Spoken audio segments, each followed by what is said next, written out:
17. Departure. 2 days passed, then a week. Jarrus knew that the companions would need to leave soon, but none of them truly wanted to. Staying within the protective walls of the city was much more appealing than wandering in the wilderness for days until they reached Saphicon's palace. Yet it would have to be done. He pushed the thoughts out of his head and focused instead on the many sights that Flameton had to offer. Neely was bursting to explore the city of her people, and Jarrus often saw her in the company of Lieutenant Casper. "I think he likes her," Persini gossiped gleefully. "He's real handsome, for a Dairon." "Well, as long as Neely still wants to go along with us," Jarrus said. He and Persini were walking back towards the city on the road they had been attacked on when they'd first arrived. "I bet she won't," Persini said confidently. "She'll want to stay here." "I don't think so," came Morell's voice, and they both jumped. The princess had been sitting in the shade of the rocks, watching the hawks reeling in the sky over the desert. Her fur had concealed her perfectly. "Morell, I was thinking," Jarrus said, reminded of something. "If Saphicon can see through the jewel, then maybe we could set a false trail, make him think we're in the mountains or something. Lead him in the total opposite direction." He had been thinking this through last night, and felt quite proud of the idea. But Morell shook her head. "I thought so too, but Norin said it doesn't work that way. It's not so much that Saphicon can see through the jewel when it's uncovered. He can feel it. He knows where it is, as if he's just following its voice." "Like it has a brain," Persini said, and shuddered. "Creepy. You don't suppose it does, though, do you?" he added worriedly. "Suppose what?" Maya asked, approaching from the castle with Rigel. The two of them had heard the end of the conversation. "That the Jewel of Power can think on its own," Jarrus told them slowly, frowning as he thought. "And it can communicate to Saphicon, which we know it can, somehow, because it obeys his orders," Morell added. Rigel frowned slightly. "It's possible. The jewel was made from the core of a dying star, or so the story goes." "A literal star, or just a burning rock?" Morell asked, raising an eyebrow. "I mean, no one's seen a star in over a century. No one really knows much about them." "They're real?" Jarrus asked, startled. His mother used to tell him stories about the star people, guardians of the sky, but he didn't think they were real. "Real, just like the aces were," Rigel said, thinking. "But Morell's right. We don't know if it was a real star, or one of the star people. The stories are rather vague." "Ere the world be told of time, then the stars walked land and sky," Maya quoted. "The song they used to sing in Mari's pub at the end of the night, Jarrus. The one the minstrels always sang." "They sang of the stars?" Persini asked. "A little about them, yes," Rigel said. "I know that song, except that was just one line, Maya. Ere the Ace Lord in his line, ere the world be born of light, ere the world be told of time, then the stars walked land and sky, they in the land immortal dwell." "That was the song, at least, the best I remember it," Rigel said ruefully. "But what does that have to do with the Jewel of Power?" Morell asked, still not understanding. "Well, a lot, if we think its core came from the land immortal," Maya said, as if it was the most obvious thing in the world. "Think it through. If the Jewel of Power was made from the heart of a star, a literal star person, then that means it's partly from the land immortal, and that means that Saphicon could be—" "Trying to become immortal," Rigel mused. "I wouldn't put it past him. That's been the goal of pretty much every evil wizard in history. They can gain the whole world, but in the end, they'll still be in a grave." There was a moment of silence. Jarrus had only heard songs about the land immortal. According to the Cooper's religion in Mata City, it was a place of eternal rest for the faithful. Out of the companions, Norin stood apart in his faith of the Highlight, the light of the world, who was said to be the ruler over the land immortal. Yet if the Highlight and the land immortal were real, which Rigel clearly thought they were, then Jarrus could assume that there was a similar place where waited the darker side of the supernatural. This new idea was chilling. Jarrus looked up at Rigel uncertainly as they started to walk back toward the castle. That's why Saphicon wants the jewel so bad. Not just to get more power, he realized. A shadow had fallen over the conversation. Morell changed the subject. "I wonder if it'd be better to just wait and travel to the fortress with the Dairon army," she said thoughtfully. Then we'd have help taking Savicon down together. It might be, Rigel said, but Savicon would be expecting that, and not, "Get down!" He leapt back, pushing the others back against the rocks and into the shadows. Jarrus stared at him in alarm, not understanding what was happening. What? Then he saw them. His stomach lurched as he saw the glints of armor among the rocks. The 5 companions had entered the narrow gully before the castle, and were now trapped on either side by the arching canyon walls. High above them, on the opposite ridge, Jarrus could see the Servantiri. There were 12 or so of them, moving slowly. 2 of them were partly down into the draw, and were turning their heads this way and that, their hollow blue eyes peering down the road at the bottom of the draw, searching for something. Jarrus realized, with a jolt, that he and the others had been talking loudly for several minutes. The Servantiri had heard their voices, but they hadn't seen them. Yet. "Rigel," Morell started in a quiet voice. Rigel hushed her, still watching the warriors. The 2 who were headed down the slope had looked away, and were making their way down the rocks again. "We can make it," Rigel murmured finally. "We can get out, fight past them, then run to the city. They haven't blocked the way yet." "No, we can't," Morell said in the same quiet tone. "Yes, we have to," Rigel said, sounding angry with her again. "Don't tell me—" "We can't," Morell said, "because there are 4 dragons around this bend." Rigel looked at her sharply. Jarrus smelled something strange now, some sharp, musky smell that he didn't recognize, coming from the bend in the road. "Dragons?" Persini asked, his eyes widening. Morell peered around the rock, then settled back again. "Yes, 4 of them." "Big ones?" Rigel asked. "Average size," Morell told him, then added, "for a dragon." Jarrus was dumbfounded by their attitudes. "Isn't that a problem?" "A very big one," Rigel said, taking a breath, "because we can't go around them. We also can't go back." He nodded to the road behind them. Jarrus risked a glance over his shoulder. Several of the Servantiri had reached the road, and were milling around absently. They all carried weapons. Rigel took a deep breath. "All right, here's what we'll do. I don't want anyone to panic, and I definitely don't want to hear any noise. We're going to walk down the road." "Towards the dragons?" Maya squeaked. "Towards the dragons," Rigel said in the same measured tone.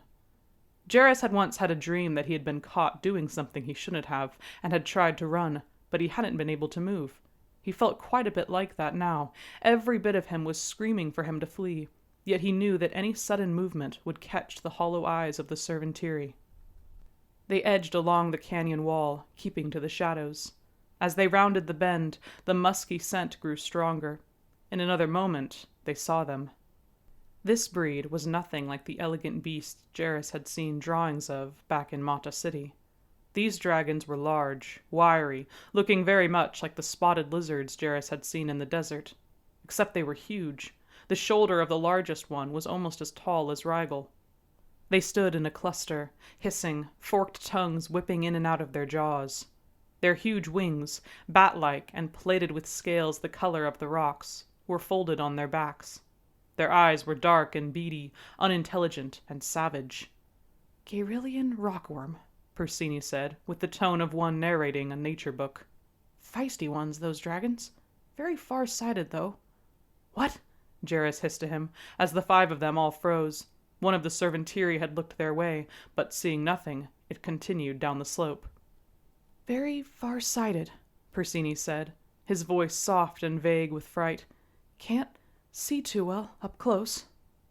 The Servantiri were moving down the road in their direction. The saddles on the backs of the dragons left no doubt that they were used for the soldiers' transport. The dragons clearly wouldn't leave any time soon. The Servantiri would see the 5 companions huddled here, and it would all be over. In a flash, Jarrus knew what to do. Rigel, Persini says they can't see well. If we go very slow—" Rigel swallowed and edged out from the shadow of the boulder, moving slowly and quietly. One of the dragons raised its head, sniffing the air, and looked right at Rigel. For an instant, Jarrus felt his insides freeze with horror as the dragon's eyes met Rigel's. Then, amazingly, the dragon only turned away and began fighting its companions over a dead goat. "Go," Morell whispered fervently, although Rigel was out of hearing. "Go now." Rigel took several more steps, then ducked into the shadows around the bend. He peeked back around the rocks, looking satisfied but still worried, and motioned for them to follow. Morel took a breath and started after him, with Maya following her. Maya was stiff with fear. Jarrus could see her trembling like a leaf. But in a few tense seconds, they had turned the corner, safe. Jarrus steeled himself and moved out, Persini right behind him. The young brownie was staring at the dragons in awe, studying them as they began eating the dead goat. "Look at them, Jarrus. They're amazing."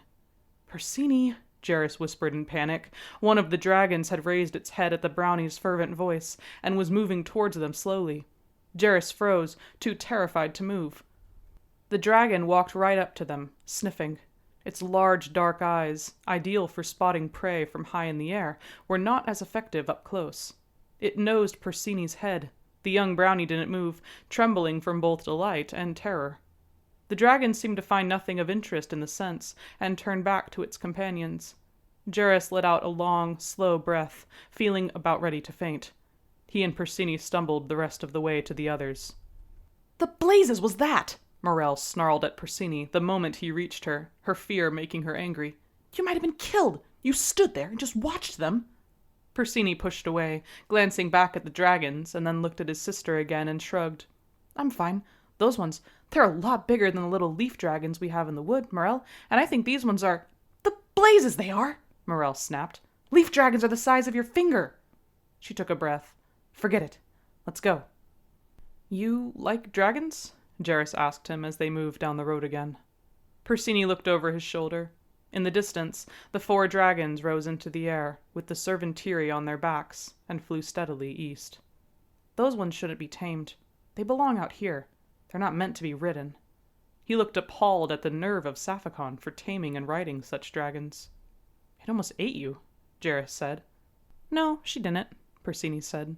"It was a female. The females only eat once a month, unless it's nesting season, when they eat pretty much all the time.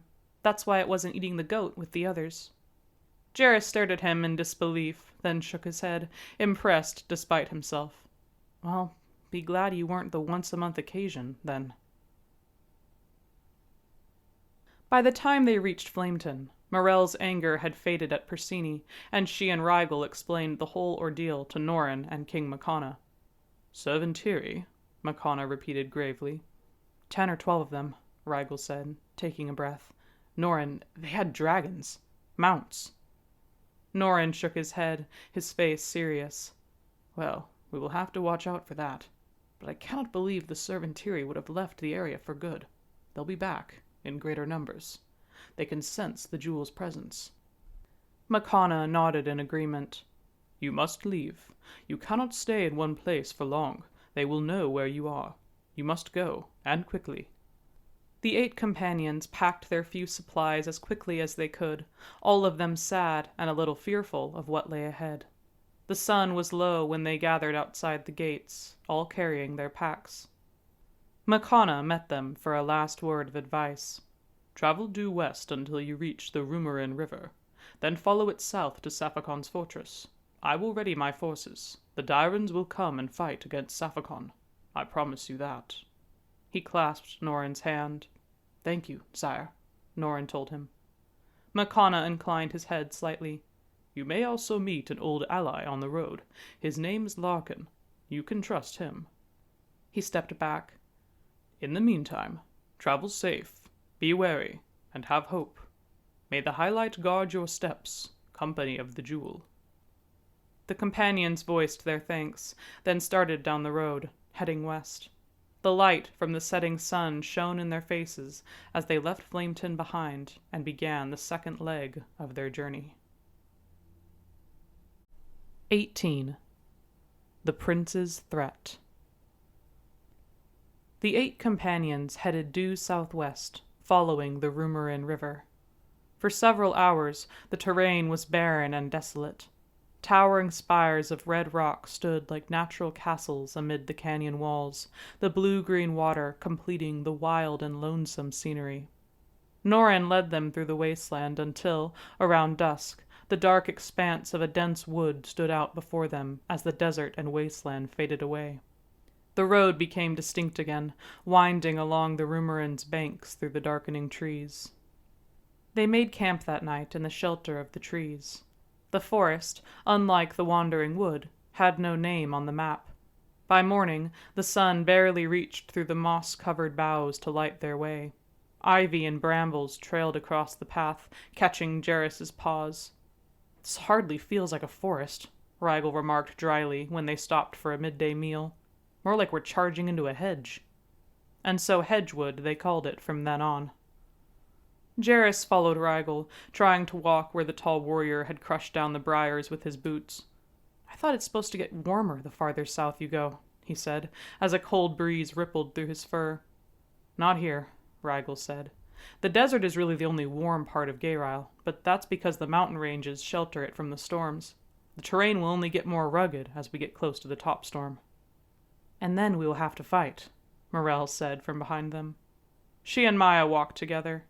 Jarris was a little surprised to see how Maya enjoyed being around Morel. Their personalities were so different.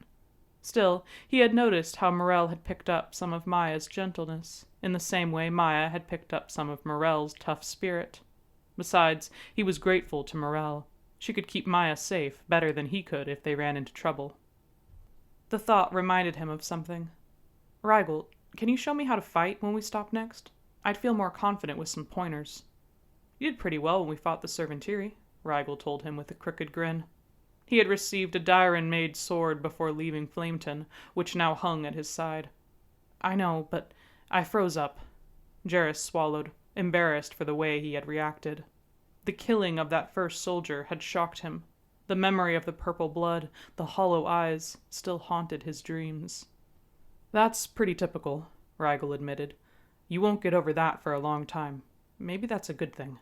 Once you're hardened to killing, you can't go back." He threw a glance at Morel, but the princess ignored the comment.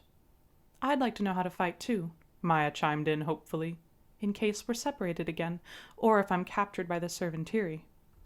"We won't let that happen, Maya," Rigel said kindly. But he nodded. "All right, I'll give you both some pointers when we make camp." They stopped a little while later, as the sun began to set. Norin and Lamar were both busy examining the maps and trying to determine how long it would be before they reached Safakon's fortress. Rigel helped gather wood for the fire, then returned to the two Coopers. "Okay, well, the first thing you'll want to remember is your size. You will, in all likelihood, be at a disadvantage in a fight because your opponent will be bigger than you. The trick is not letting your opponent use that advantage." He handed them both sticks about the length of a dagger. "How will we do that?" Jarris asked, confused. The fight with the Servantiri had proved Rigel right already. He had almost been trampled by the soldiers. "You're small. You're also fast. Both of you," Rigel said. "When you attack, get in and get out fast. Like a hornet. Strike for any vital areas you can. The abdomen, the lungs if you can reach them. A blow to the leg might not kill instantly, but it will still put your opponent out of action." He had the two of them practice charging forward, trying to tap him with the sticks. It was harder than Jarris had expected. He had to hold the dagger in one paw and bound forward using the awkward balance of his other 3 legs. Besides that, Rigel was a very skilled warrior, and evaded their blows easily. "We can work on it more tomorrow," Rigel panted, once they had practiced for a while. Jarris was out of breath, too. His body felt sore from both the day's walk and from the exercise. "The biggest thing is practice. But you both did good." Maya set her practice stick aside and arched her back, stretching.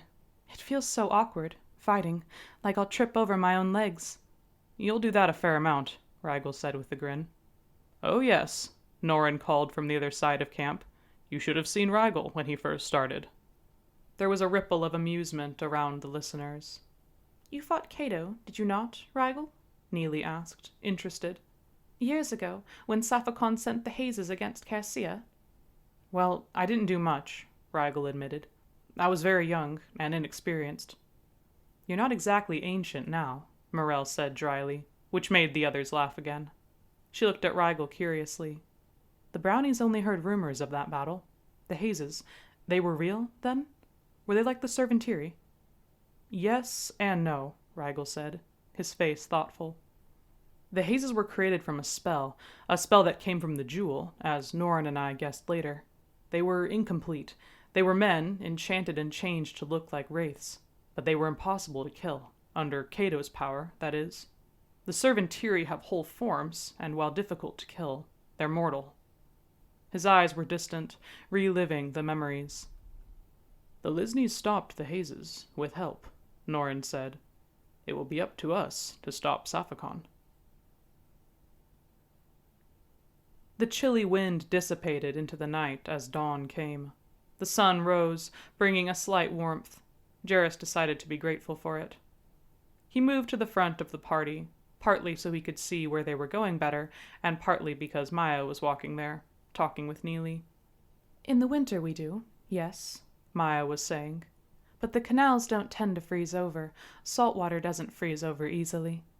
"Then the canals, they fill the whole city?" Neely asked, very interested.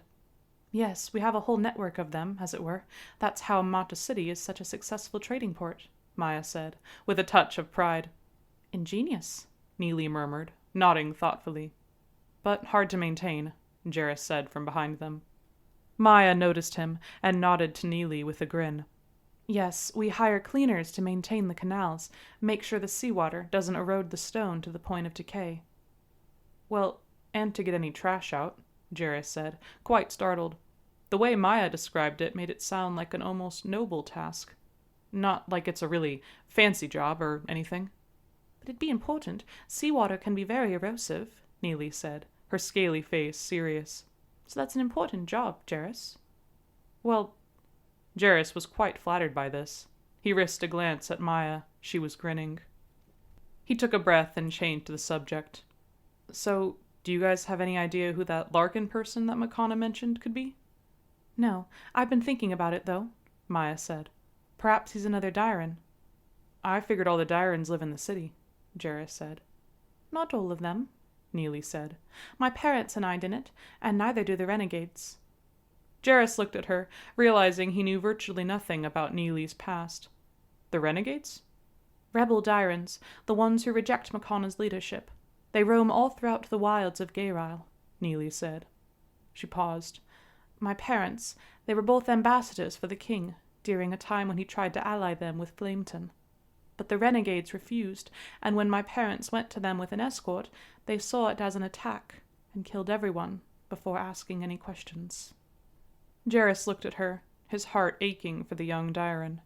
Suddenly, he felt very lucky to have his father. "I'm sorry," he said, a little awkwardly. Neely only shook her head. "I feel it is better now. Lamar has trained me in the ways of my people, but that was the first time I have been to Flameton." She looked back wistfully. Jarrus wondered if her thoughts dwelt on the handsome Lieutenant Casper, but he didn't ask her about that. The thoughts had only just crossed his mind when a scream came from the rear of the party, cut off abruptly. "Morell!" Persini shouted. They all turned and froze.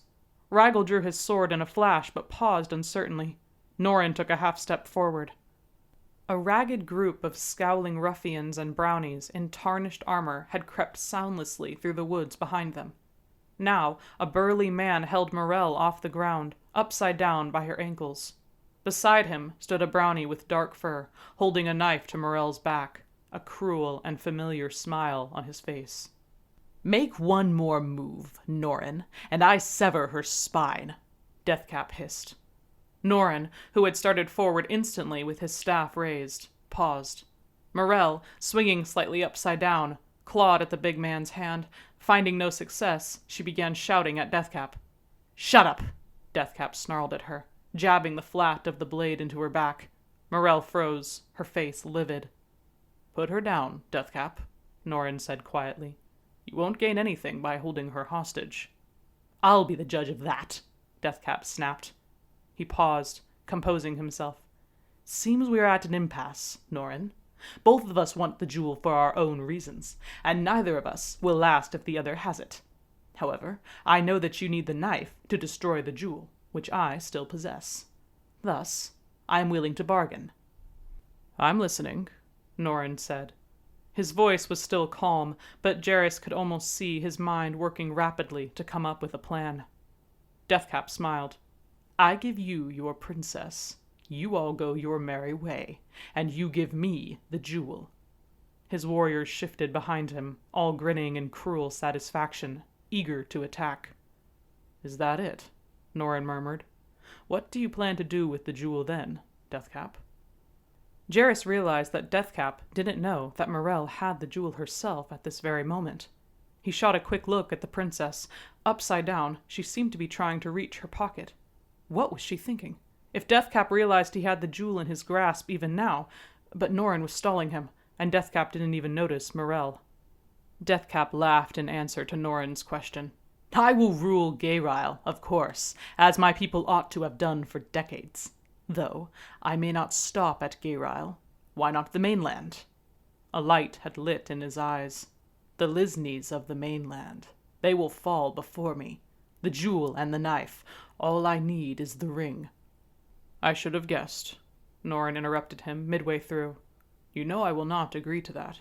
My very mission is to rid the world of the jewel, and the knife, and the ring."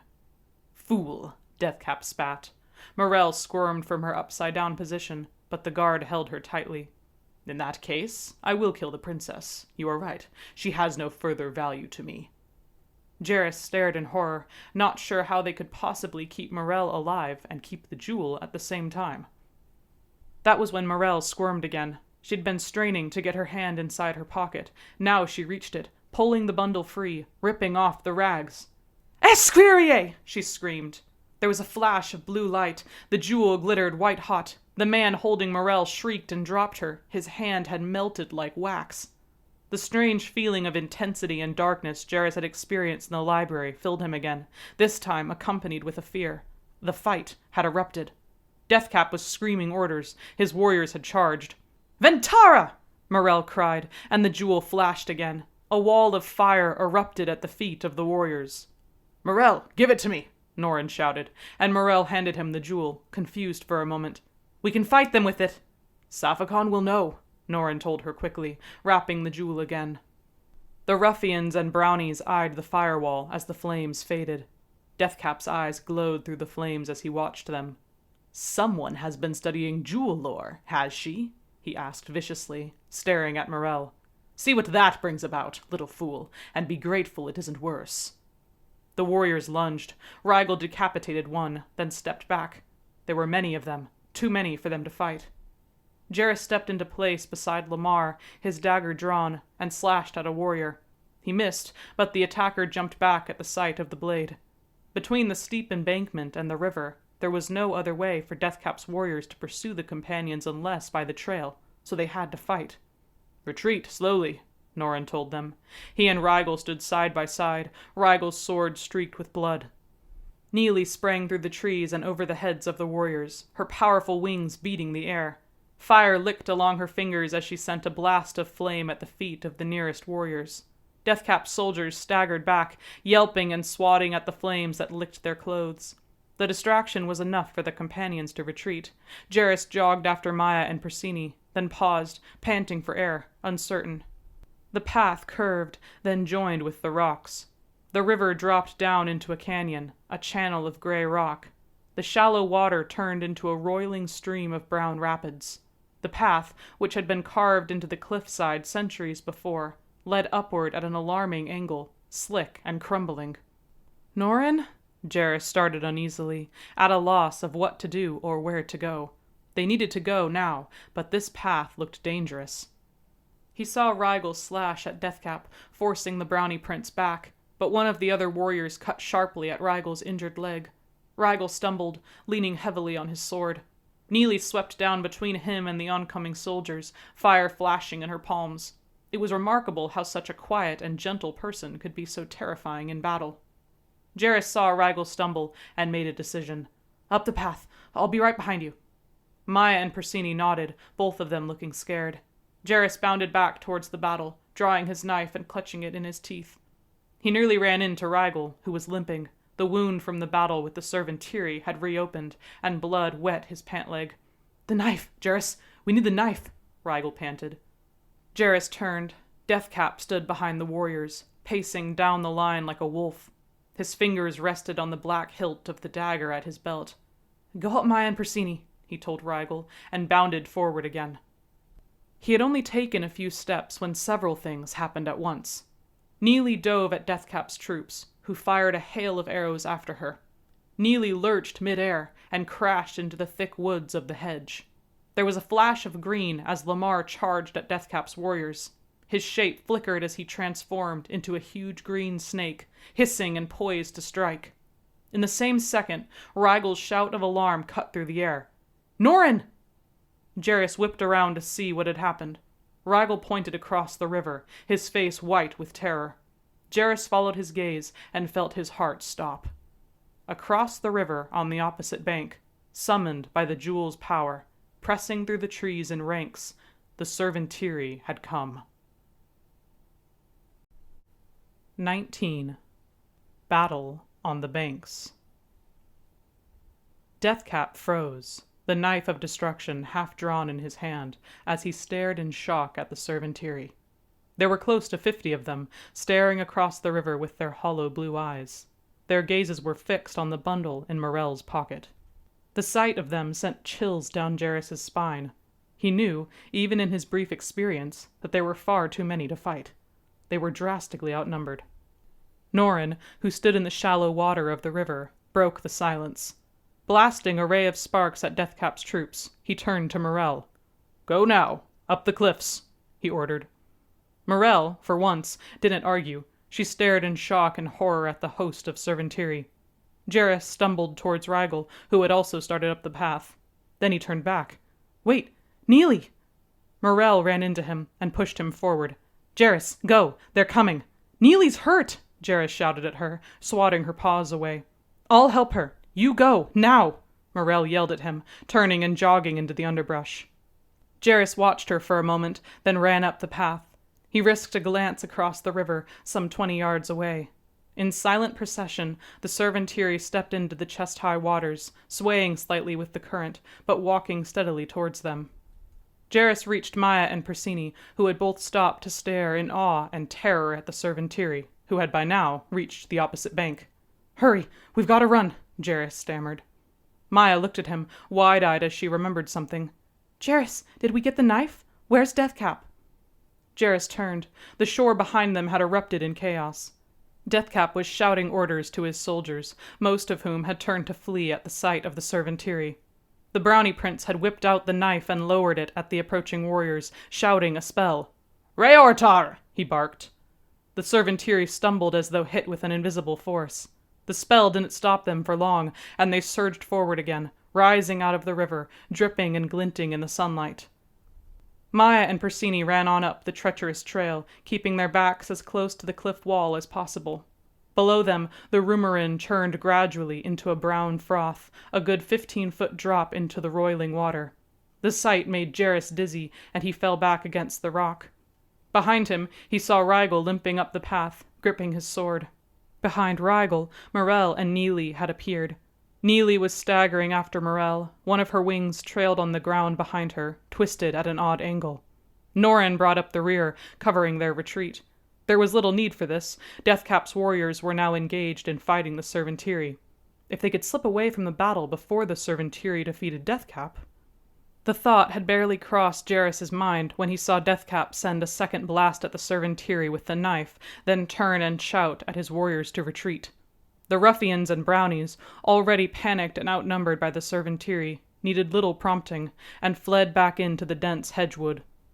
Their path cleared, the Servantiri turned slowly and started after the companions. Jarrus's mouth was dry. The fear and tension filling him made it hard to breathe. He forced himself to take a deep breath. Panicking would do little good now.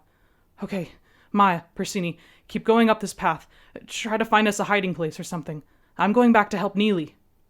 He jogged back down the sloping path, his paws slipping and sliding on the damp stone. The churning river below dizzied him. Norrin had covered their retreat, and the sheer cliffside forced the Servantiri to come up the path 1 or 2 at a time. That was good. Outnumbered or no, Norrin could protect them for a while. A group of Servantiri had reached the path up the cliffs before Norrin had, and now attacked Morell and Neely. The Brownie Princess slashed at them, forcing them back, but they swarmed around her and Neely again. Jarrus stumbled towards them, not sure how he could fight that many. He had forgotten Lamar. He wasn't sure where the siren had been waiting, half hidden in the fray of battle. He must have come behind Rigel during the retreat. Lamar sprang up the path, pushing through the servantiri from behind as his shape flickered again. A silver-green beast, unlike any Jarrus had ever seen before, stood in his place. It looked half like a dragon, half like a huge silvery eagle.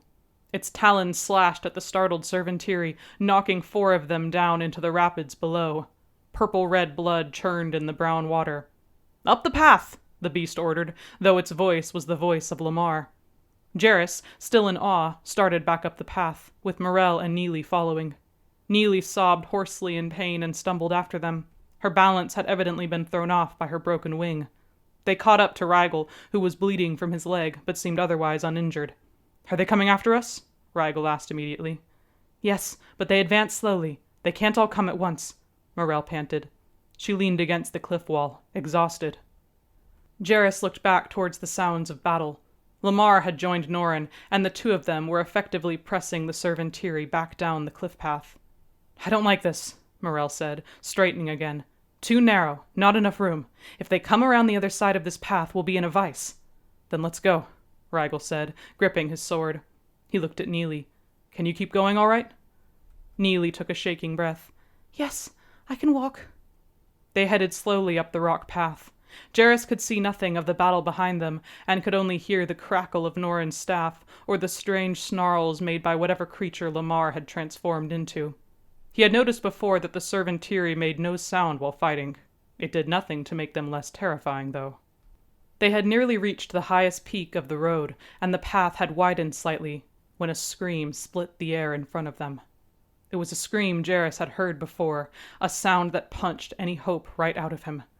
"Maya!" he choked, his voice rasping, and before he knew what he was doing, he bounded forward, leaping up the path. He rounded the bend in the cliffside and froze. Maya and Persini had been backed up against the rock wall. In front of them, moving to join the enemy fighting Norrin, a second group of servantiri pushed forward. Maya had her little knife in her paw and had shrunk back beside Persini, who held a small stone club. Both of them were completely outnumbered. Jarrus ran forward as the servantiri slashed at Maya. His heart leapt into his throat as the blade made contact across her shoulder blades. Maya stumbled to the side, then lunged forward, slashing across the warrior's forearm. Persini charged in the same second, and the warrior, off balance by the sudden attack, toppled off the path and down into the water. But the servantiri kept coming. Jarrus sprang to the side of his companions, taking in the situation. The worst had happened, and Morel's prediction had been painfully accurate. They were in a vice, servantiri behind and before, rock and water in between, effectively trapped. The nearest warrior swung his sword at Persini's head. The young brownie managed to jump back, trapped against the rocks. Jarrus lunged forward, feeling the blade of his knife bite deep into the servantiri's abdomen. The soldier stumbled, wounded. Jarrus slashed at him again in the same place, and the warrior dropped to his knees. A blade lashed across his extended forearm before he could draw it back in time, and he flinched at the sharp pain. The servantiri behind simply surged over their fallen comrade, pressing the Coopers and Persini back into the rocks. Maya screamed again, a helpless sound of pure terror. Then a flash of green pushed past Jarrus as he stood defending his companions. Lamar dove behind the servantiri, sinking his teeth into the warrior's leg. The warrior staggered forward, startled. The siren's shape flickered as he transformed into the huge dragon bird again, then into a tall figure dressed in black, wielding a curved sword. "Down!" Lamar shouted at them over his shoulder, cutting down a warrior who had come too close. "It's our only chance! Down to the river!" "We can't get down there!" Morel shouted at him. She and Rigel had arrived, fending off the lower group of servantiri with Norrin. Rigel slashed another warrior, and paused, leaning heavily on his sword. "Rope," he grunted, and shrugged the pack off his back. The 2 groups of servantiri pressed in on them. The jaws of the vice had nearly closed.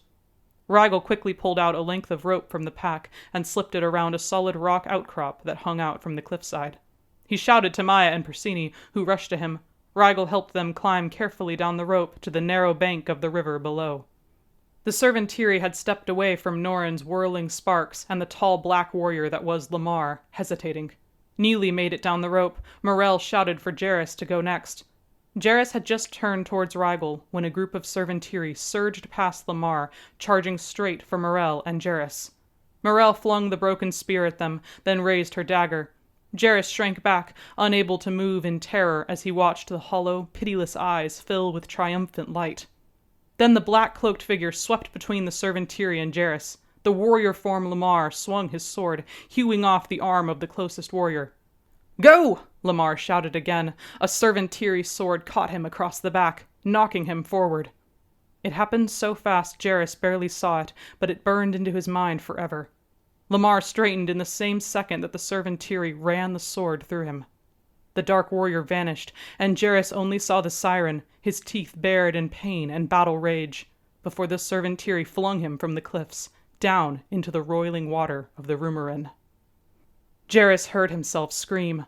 His voice was unrecognizable with shock and grief.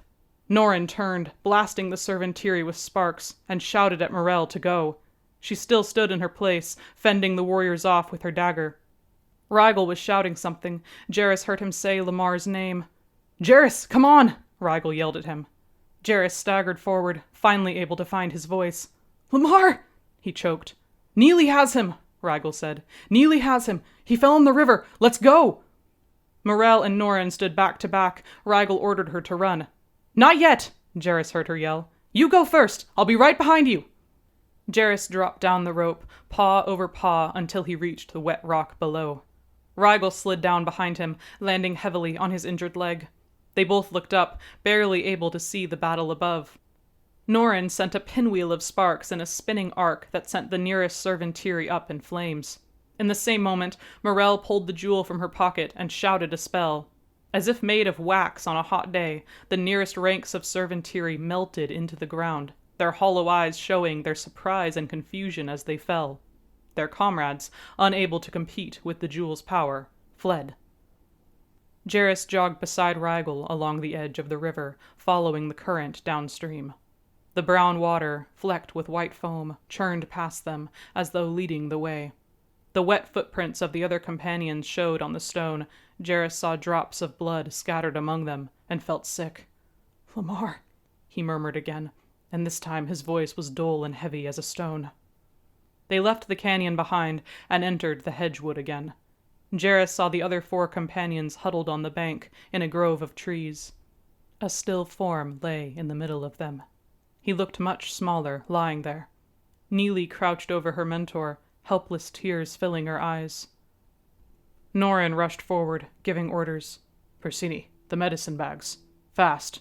Rigel, I'll need your cloak. We need to stop the bleeding." Jarrus peeked around him. The siren lay in the dirt, blood streaking his wet green scales. There was a gaping wound under Lamar's collarbone, and he seemed to be having trouble breathing. Norrin pressed Rigel's cloak to it and turned to Persini, who had brought over the pack with the medicine kit. Lamar coughed, his eyes flickering over the companions. "Norrin, the others," he started weakly, then coughed again. "Stay still," Norrin told him gently. "The others," Lamar began again, his voice a little stronger. "They all made it down." "Yes, we are all here. Now lie still." Norrin dug through the pack. The clinking of glass shards from inside told Jarrus that nearly everything had been broken. "Our supplies," Rigel said, gasping for breath and shaking from the terror of the encounter. "Norrin, all our packs, our supplies. I had to leave them behind." "Someone's coming," Morel said suddenly, standing and raising her dagger. Norrin straightened abruptly. Jarrus smelled something, a vaguely human scent. He didn't recognize it, and felt a chill go up his spine. From the shadowed woods, Jarrus could see a figure moving slowly towards them. The light caught a face with light brown skin and 2 piercing blue eyes. "Stop," Norrin ordered, standing and raising his staff. "I am a member of the Guardians of Geral, and I order you to stop. Who are you, and what is your business here?" But the voice that replied was quiet and calm. "I know who you are, Norrin, though it has been years since we have met. I come to help you. My name is Larkin." Jarrus's head swam with adrenaline and shock from the last few minutes, and his vision blurred.